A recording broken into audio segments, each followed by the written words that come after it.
하고 좋아요 좀 눌러주시면 좋겠습니다.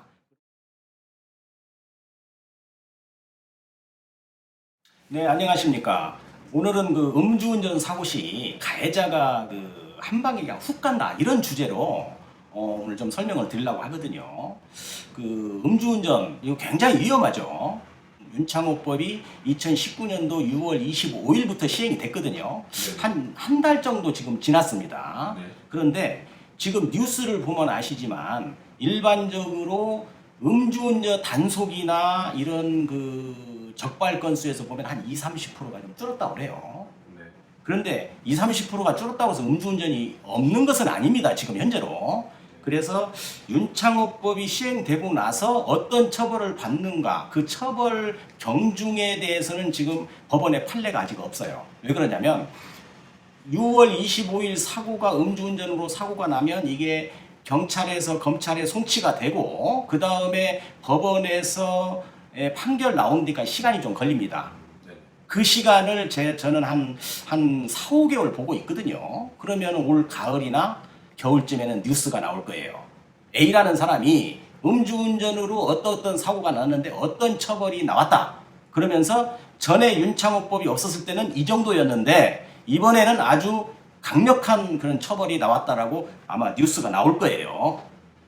그렇게 되면은 아마 차이점을 좀 많이 느낄 겁니다. 네. 좀 그래서 그러면 앞으로 윤창호법이 적용되는 그런 판례는 아직 안 나와 있기 때문에 네.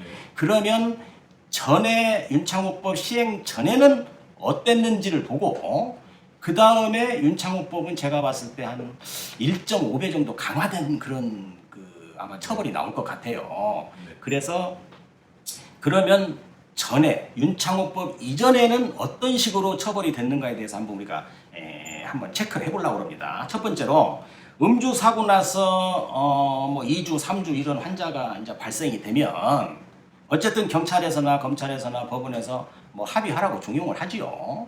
물론 합의를 하는 경우가 좋습니다. 그러나 가해자 입장에서 합의를 안 하는 경우도 있어요. 뭐 벌금 내고는 안 끝내겠다. 네. 나 벌금 내고 나 끝내겠다. 나 처벌 받겠다.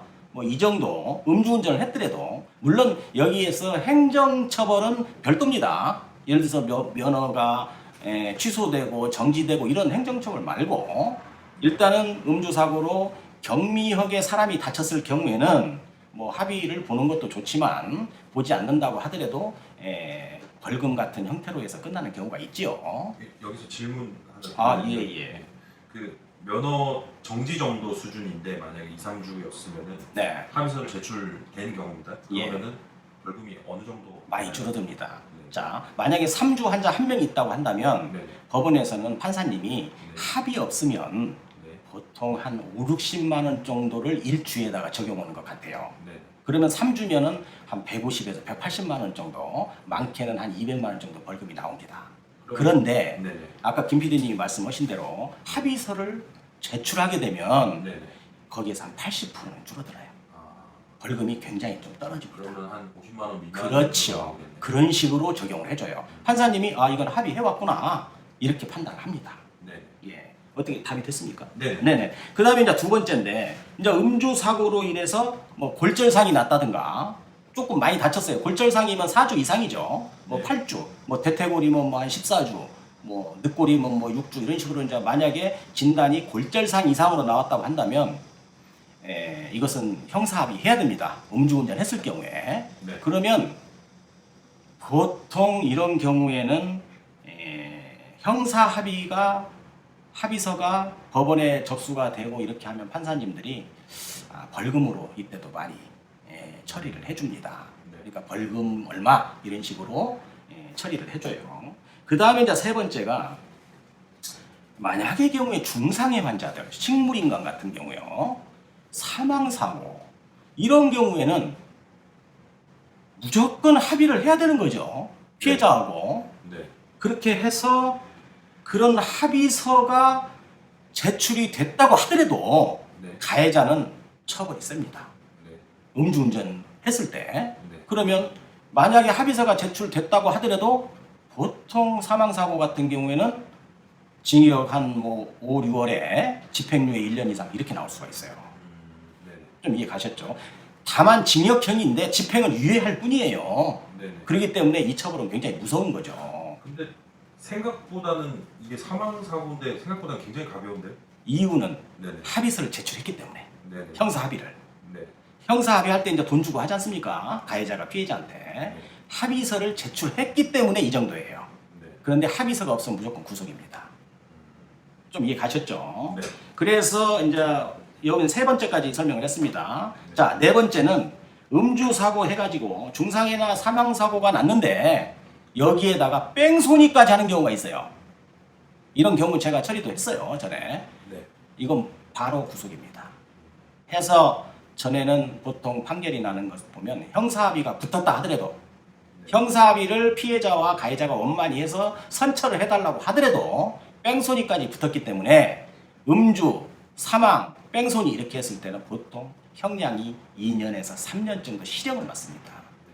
자, 여기까지가 윤창호법의 이전에 적용되는 법이었어요. 네. 자, 그럼 윤창호법이 지금 시행이 됐죠. 자, 알코올 숙제는 0.05에서 0.03이 면허 정지 기간이고 취소는 0.08로 또 떨어졌어요. 여러 가지 강화시켜 놨는데 이런 것이 윤창호법이 시행이 되고 나서 아마 지금까지 제가 네 가지 종류를 설명한 것보다는 한 50% 이상 할증돼서 법이 무겁게 처벌이 될 것이다. 그것은 아직 한 번도 지금 나오지 않았어요. 왜 그러냐면 시행된 지가 얼마 안 됐기 때문에 재판까지 가지 않았어요. 아직은. 한 몇 달 기다리면 분명히 이제 나오게 됩니다. 그래서 만약의 경우에 음주운전을 윤창호법 시행 후입니다. 지금 현재가. 네. 만약 음주운전을 해서 만약에 큰 사고가 나게 되면 한 방에 진짜 훅 가는 수가 있다. 진짜 음주운전은 해서는 안 된다는 그런 경각심을 높이기 위해서 오늘은 이런 설명을 하게 됐습니다. 네. 좀 이해 가셨죠? 네. 그래서 만약에 오늘 영상을 보시고 그래도 좀 도움이 되셨다고 한다면 구독하고 좋아요 좀 눌러주시면 좋겠습니다. 그리고 네. 또 하나 더 궁금한 사항이 있다면 댓글 남겨주세요. 제가 충분히 답변을 성심성의껏 달아드리도록 하겠습니다. 예, 감사합니다.